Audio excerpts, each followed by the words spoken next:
Fala galera, belezinha? Como estamos? Tudo tranquilo? Seguinte, vamos começar mais uma aula do canal 10 de História. Se liga, vamos continuar falando de Getúlio Vargas. Se você não viu a primeira aula, clica aqui que eu vou te ajudar a entender, né, a primeira parte do período Vargas. E aí você continua nessa aula que a gente está. Ou se você quer saber só do período constitucional mesmo, toca o barco, vamos falar disso daqui agora, tá bom? Como é que é o governo constitucional de Getúlio Vargas? Primeiro vamos localizar nessa linha do tempo. Você pode imprimir essa linha do tempo, colocar no seu material de estudo. Veja lá. Bom, a gente já viu essa linha do tempo no vídeo Era Vargas 1, né? Essa parte que fala da Revolução Constitucionalista, do salário mínimo, né?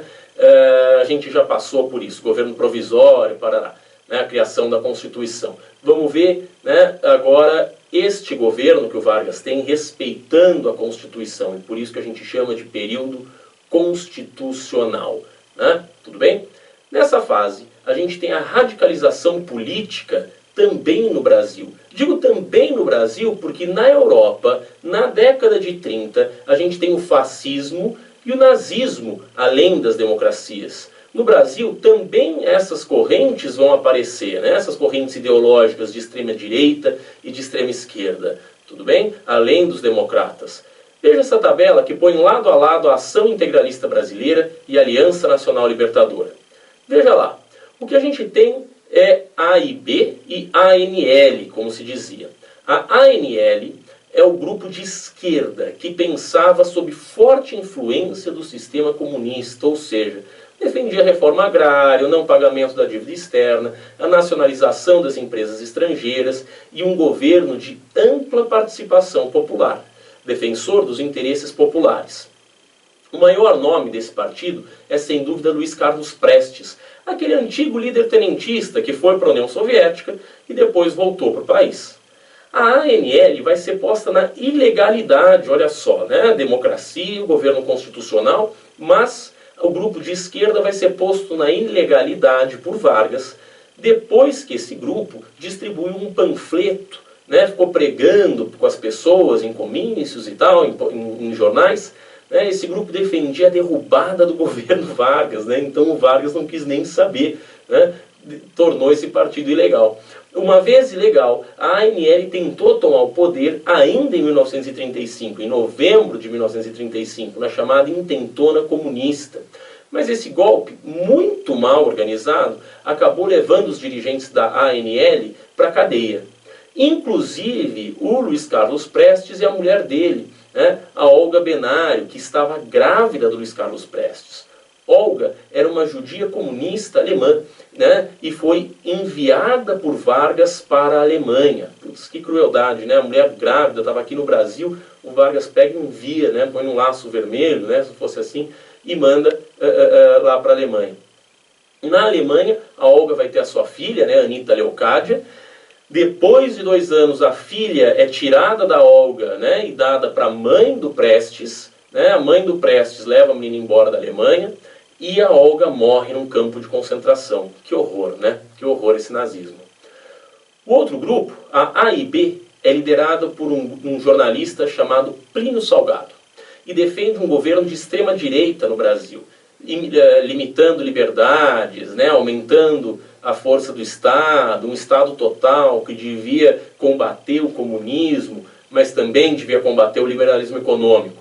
Os membros da AIB usavam as camisas verdes, né, que representavam o seu nacionalismo. Por isso, eles usavam também uma saudação indígena, o Anauê, né, estendendo o braço direito, né, estendendo o braço direito e Anauê, tal como os nazistas falam Heil Hitler, né, os integralistas falavam Anauê.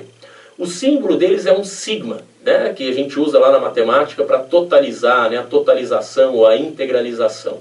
Ou seja, a ideia de um Estado totalitário.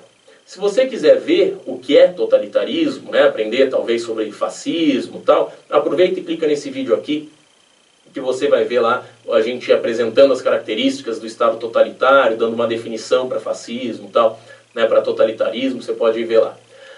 Agora, o que acontece é que Vargas vai se aproveitar da tentativa de golpe dos comunistas em 1935, né, em novembro de 1935, para aumentar a centralização do poder ainda em 1936.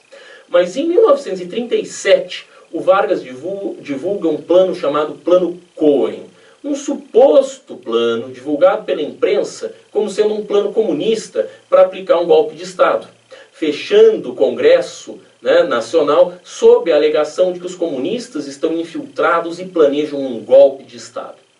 Hoje a gente sabe que o plano Cohen era falso. Quem fez, inclusive, segundo Góes Monteiro, vai ser o mesmo cara que vai dar o golpe de 64, Olímpio Mourão Filho, que também tinha sido um tenente. Bom, por que o Olímpio Mourão vai fazer isso? Porque o Hitler fez isso. O Hitler vai lá, põe fogo no parlamento, põe culpa em judeus, comunistas e tal. Então o Vargas, com a alegação de que os comunistas estão aí para tomar o governo, derrubar o governo, para livrar o Brasil do perigo comunista, Vargas então fecha o parlamento, implanta uma ditadura que a gente vai chamar de Estado Novo. Claro, o golpe de 1937 estava planejado em comum acordo entre Vargas e a classe dirigente do país. Assim, sem grande oposição, o Vargas implanta sua ditadura e aproxima o Brasil do fascismo. Muito bem, vamos ver de novo essa linha do tempo. A gente já viu no começo da aula, na aula anterior, mas é importante que a gente veja.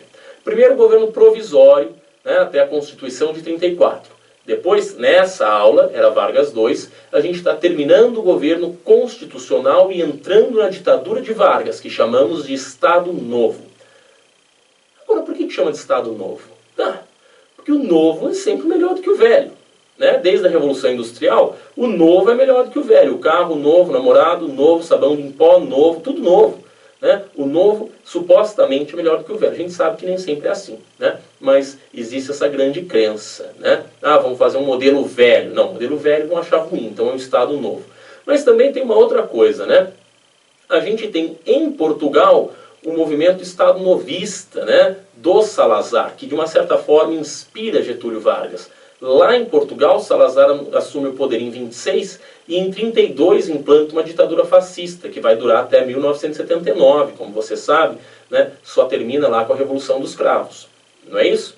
Mas voltando aqui para o Brasil, Vargas cria uma Constituição em 1937, a Constituição de 1937, que a gente vai apelidar de polaca, criada por um jurista chamado Francisco Campos, muito ligado aos movimentos de direita.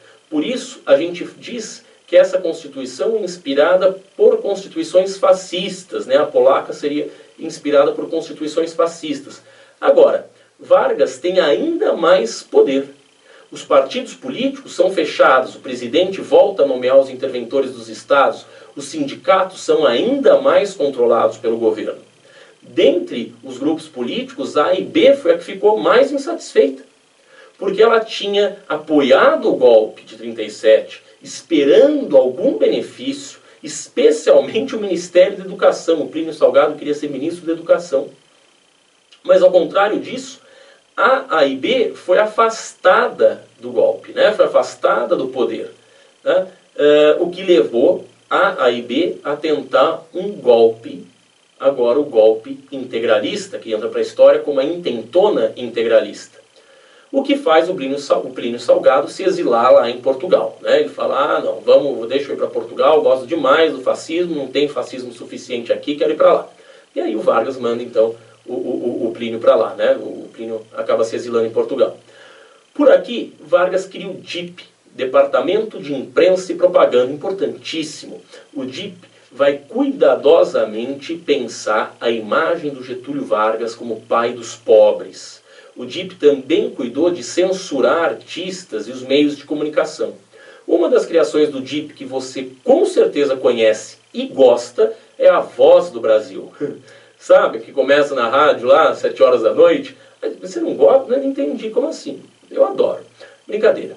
Duro, O DIP usava as cartilhas escolares, por exemplo, com imagens, como essa aqui, olha só. Veja que bom moço o Vargas. Nem parece um ditador que está torturando, prendendo, caçando todo mundo. Mas, independente do DIP, os problemas existiam. Vargas tem que lidar com os trabalhadores que passam a ser controlados em seus sindicatos, que não estavam satisfeitos inteiramente. Sempre havia a questão social, ou seja, as disputas entre patrões e empregados, né? A questão social. Vargas foi sempre um conciliador, ele procurou mediar as questões entre operários e patrões. Mas a greve era proibida por lei. Os pelegos, ou seja, os líderes sindicais que atuavam como agentes pacificadores, né, e não combatentes, né, tentam amenizar os conflitos. Além disso, a Justiça do Trabalho, né, que o Vargas cria em 1939, a edição da Consolidação das Leis do Trabalho, também vão fazer com que Vargas, né, tenha aí um amplo apoio dos trabalhadores, porque essas leis regem as relações trabalhistas e regem essas relações até hoje. Esse conjunto de leis, no começo, assustou muitos empresários, mas eles depois se deram conta de que não tinham prejuízo, não. Ao contrário, os trabalhadores mais satisfeitos trabalhavam mais, questionavam menos, né? E por isso, assim como o Vargas é chamado de pai dos pobres, a gente pode dar para ele o apelido de mãe dos ricos, né? Porque ele não prejudica os patrões e, supostamente, defende, protege, cuida dos operários, né? Dos trabalhadores, fazendo concessões parciais aos trabalhadores, ou seja, embora a qualidade de vida do trabalhador aumente um pouco, ele viva um pouquinho melhor, esses trabalhadores seguirão sempre sendo trabalhadores. Ou seja, não tinham a ascensão social. Os filhos dos operários seriam sempre operários, entendeu? Mantendo a desigualdade social. Assim como todos os governantes do período, Hitler, Roosevelt, Mussolini e todos os outros, Vargas usa amplamente os meios de comunicação, o rádio principalmente, e também as manifestações nos estádios, né, especialmente aí no Rio de Janeiro, para demonstrar o apoio dos trabalhadores ao governo. Então tem aí, né, veja só essa imagem, os trabalhadores, né, aí todos reunidos, o cara que não fosse uniformizado nessa manifestação era considerado um cara que faltou no trabalho, era mal visto pelo sindicato, né? Olha só a faixa do sindicato. Trabalhador sindicalizado é trabalhador disciplinado. Está vendo o papel do pelego? Em lugar de pegar o sindicato e jogar contra o patrão, fazer reivindicações e parará, não. O sindicato serve para disciplinar o trabalhador. Bom, vamos fazer um exercício agora.